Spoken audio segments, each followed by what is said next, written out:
Hello, trick-or-treaters. It's Karma here with episode 54 of My Life Stories.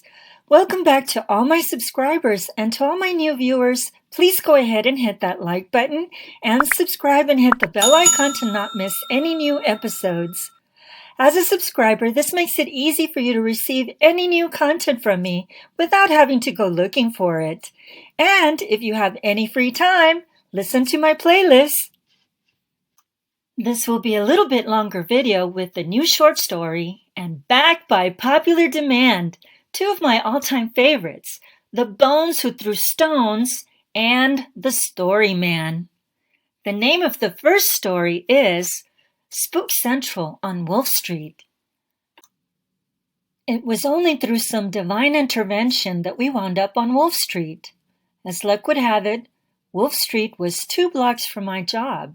And, as we found out, Wolf Street was a magnet for trick-or-treaters on Halloween night.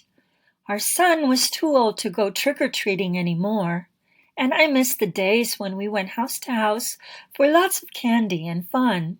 So the first Halloween on Wolf Street, I set up Spook Central outside my house.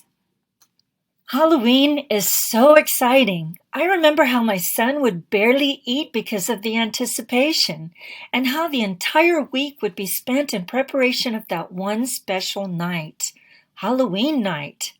I put up a tent in case it rained, made good coffee, lots of sandwiches, got bottles of water with some cookies and treats for the parents. We set up games for the kids to play and decorated the entire house. I got a chance to get dressed up in my best witch costume and invited the whole world to come on in. I had prizes for best costumes, lots of candy, and as a special treat for the kids, a piñata filled with toys and goodies. I was hopeful that I would get a few kids and their parents on Halloween night, and I hoped that I was able to at least give away a few sandwiches. Instead, we were inundated with Halloweeners. Parents would stop for a sandwich or two with coffee, and their kids got candy and got a chance to play some of the games we set up for prizes. A ferocious 2-year-old dinosaur got a huge can of popcorn for best costume, as did a robot and a cowgirl. All the kids were delighted with the piñata and all went through the line with 3 chances to break it. We had to tape it together several times so that everyone could at least have one turn to hit it. One child cried because he did not get a second turn at hitting the piñata. I showed it to him. There was no way to even tape it together one more time for him. I offered him the pieces and apologized to his mother, who laughed and shook her head. She picked him up and took him home, wailing like a banshee. We were always the most popular house on the block on Halloween. But the time came when we had to move. And I was the one wailing like a banshee when we left. The people that rented our old home were astonished when all the trick-or-treaters and parents descended on them looking for Spook Central that Halloween night. Oh, how I miss those days there. I love Halloween. It's one of my favorite holidays of the year. I love to dress up and go trick-or-treating, even if I don't actually get any candy for myself. I love it so much that I cried when my son became a teenager and was way too cool to dress up anymore. Thankfully, I had nieces and nephews that shared my obsession for dressing up. Halloween is never complete without a scary story or two, and I am quite the storyteller. One Halloween, my husband and I had charge of my 5-year-old niece, B, and my 7-year-old nephew, C. My nephew had a cowboy outfit on, complete with real leather chaps. He was so proud of how he looked. My niece had no costume, and rather than see her upset, my mom and I went to Wally World and bought some material to make her a princess costume, along with a little crown. They both looked so adorable, and hubby and I couldn't wait to take them to Candy Central, a large block in our town where the whole block decorated in the spirit of Halloween, and the homeowners gave out lots and lots of candy. The children were excited but exasperated. Our town had a curfew for Halloween, so we had to wait for dusk or 6 p.m. to start collecting candy. My husband was just driving around aimlessly, killing time, and the children were very restless. "Have you ever heard the story of the bones that threw stones?" I asked them. Neither one had. So for the next hour, I regaled them with a story I made up on the spot about an angry skeleton that was ostracized by his whole town for some unsavory act he committed that simply ruined Halloween for everyone. Because of this, anytime the trick-or-treaters came to his door, he threw stones at them. His home stood alone, away from the others, and always had real scary lights and noises coming out of it. As we drove around, I noticed that both children were giving me their undivided attention, but I figured it was because they were enraptured with the story. Dusk had finally arrived, and my husband informed us that we were finally ready to start trick-or-treating. I made my way out of the car carefully with the children. I was wearing a witch costume and a rather large witch's hat. The very first house on Candy Central that we came to sat kind of apart from all the others.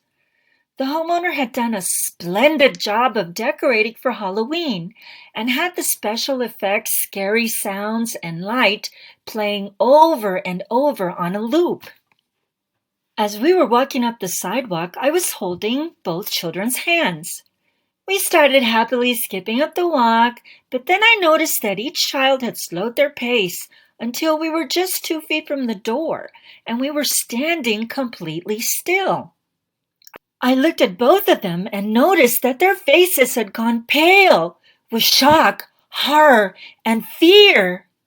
I was startled as both kids started screaming at the same time. "He's here! He's here!" C cried. "He's going to throw rocks at us!" B screamed, and somehow climbed up into my arms. I looked at the door to the house and noticed that the homeowner had a full-size skeleton hanging from the door.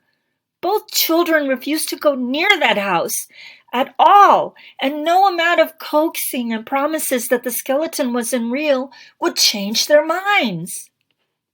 Thankfully, we were able to take them trick-or-treating at some of the other houses with lots of other kids. They were both thrilled with their receptive Halloween stash. I still feel really bad about scaring them and almost ruining Halloween for them. I had purposely made the story I told them silly so they would know it wasn't real, but I guess I went overboard with the details and they came to a different conclusion. My niece is 22 years old now. She came for a visit last week and reminded me about this story, so I thought it would be nice to share. "So heed this warning! Beware! Beware of the bones that throw stones!" Happy Halloween, everybody! Whoa, where did that come from? I can't believe how time flies. The more things change, the more they stay the same. My daughter, L.O. for little one, loved to hear me tell her stories. "Tell me a story, Daddy," she would say, and then she would give me her full attention. I can't even remember how many stories I've told her. All were different, with many different endings, but she especially liked the ones about me when I was growing up. One night she asked me again to tell her a story. So I asked her if she wanted to hear a story about my childhood, when I still lived at her grandpa and grandma's house. "Oh, yes, Daddy," she responded, eyes wide, giving me her full attention. I searched my memories and started. "You know where Grandma and Grandpa's house is, right?" I asked her, and she nodded her head. "There are lots of houses there now, but when we first moved there were lots of woods, where now there are just a few trees." One night, when I was your age, I went to play in the woods. I was having fun and I didn't keep track of the time, and it started to get late. While I was playing, I looked up and saw a pair of red eyes looking right at me. I was so scared. I ran through the woods as fast as I could to get back home. I turned to run and felt something jump on my back and start scratching and biting me. I couldn't see what it was, so I just punched behind me until I felt it let go of me and just kept running to get home. When I got home, I had blood dripping from my neck. My mom, your grandma, asked me what was wrong, but I told her I was fine and went to take a shower. When I got out of the shower, I could feel some bumps in the back of my neck. Lots of times when there's a full moon, I can really feel those bumps in the back of my neck. There's a full moon tonight, and I can really feel them right now, I said. My daughter, curious as ever, decided to feel those mysterious bumps for herself. As her little hand reached the back of my neck, "Rawr, rawr," I barked.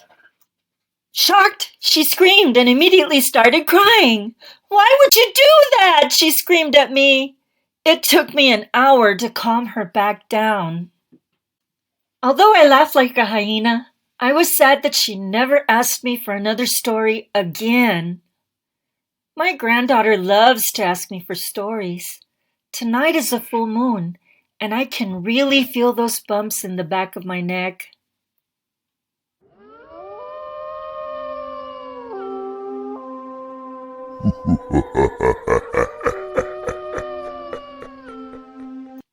Please give the authors of these stories 3 heart emojis in the comments section to show your appreciation.